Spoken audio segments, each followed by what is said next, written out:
तो दूसरा नंबर में है त्रिगुण से परे होना। त्रिगुण यानी कि पहले भी बताया था, सत्व, रजस और तमस।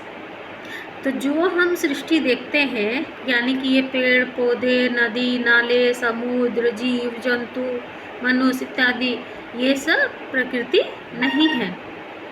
प्रकृति तो इनके पहले की अवस्था है। प्रकृति में से सब जब तक स्थूलभूत नहीं निकलते तब तक तो ये सब नहीं होते है ना। तो पहले प्रकृति में से हमारे ये निकलते हैं, सूक्ष्मभूत निकलते हैं, फिर स्थूलभूत निकलते हैं उसमें से, है ना। तो वैसे ही महत है, अहंकार है, सात्विक अहंकार से निकले, तामसिक अहंकार से निकले, वैसे करके निकल के जब जैसे जैसे इसका विकास हुआ वैसे वैसे आगे बढ़ती गई प्रकृति। और उसके बाद उसमें तब हम लोग अभी देख पाते हैं पेड़ पौधे, जो सब देखते हैं हम लोग अभी, जो सृष्टि देखते हैं, नदी नाले इत्यादि जो भी देखते हैं, वो सब बाद के हैं। तो प्रकृति जो है वो प्रधान है, तो वो उनकी पहले की अवस्था है। वो पहले अव्यक्त होती है, बाद में न व्यक्त होती है, तो वो उनकी पहले की अवस्था है। तो सांख्य इसको आदि अनादि मानता है। प्रकृति को सांख्य आदि अनादि मानता है, मतलब वो आदि है, वहीं से तो सब निकल रहा है। पुरुष का प्रकाश जब पड़ता है प्रकृति पे, तो ही तो फिर प्रकृति से वो मतलब अलग अलग तत्व निकलते हैं। तो प्रकृति से ही निकले हैं ये सब, ये सृष्टि, ये दृश्य जगत सभी।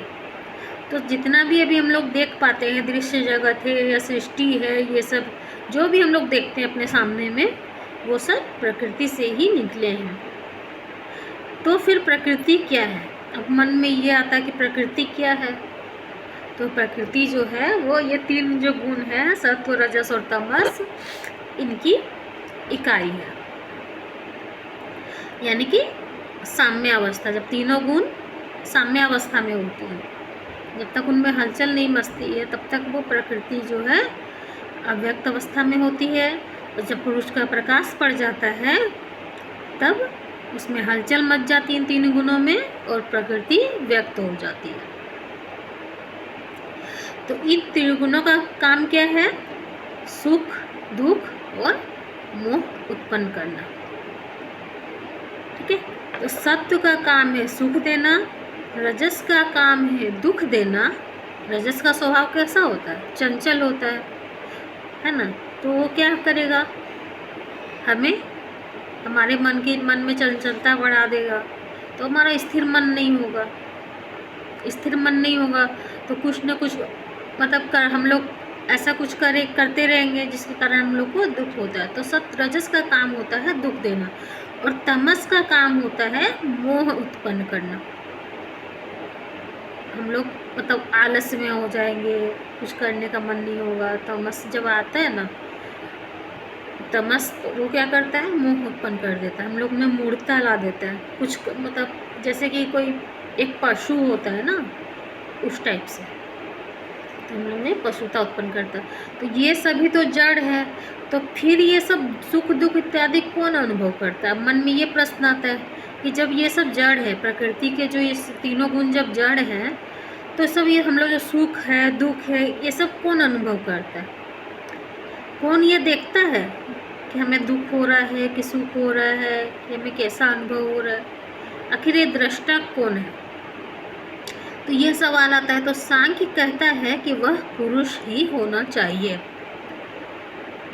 क्योंकि कोई तो होगा जो इस सब का अनुभव भी करता है, इन सब को देखता भी है ना।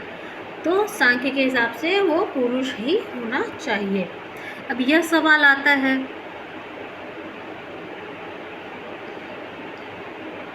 तो कि अब सांख्य जब ये कह रहा है कि ये पुरुष होना चाहिए, तो मन में ये सवाल आता है कि आखिर पुरुष क्यों? तो पुरुष इसीलिए क्योंकि पुरुष चेतन है, वह जड़ नहीं है, वो त्रिगुणों से परे है। हमने पुरुष के जो गुण विशेषताएं पढ़ी थी उसमें बताया था ना, ये पुरुष जो है वो कैसा है? निष्क्रिय है और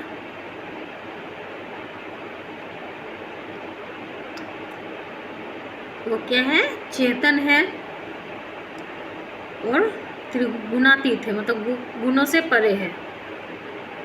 तो जड़ जो चीज स्वयं नहीं भोगती है, तो वो दूसरी चीज हो, कोई तो दूसरी चीज होगी ना जो उसको भोगती होगी। हमने पहले वाले में भी वही चीज पढ़ा, कोई तो होगा ना भोगने के लिए। और जब दो ही तत्व है, एक प्रकृति है और एक पुरुष है, तो भोगने वाला तो फिर वही पुरुष ही होगा ना। तो इस तरह से दूसरे नंबर प्रमाण में ये आता है त्रिगुणों से परे होना। अब देख लेते हैं तीसरे नंबर का।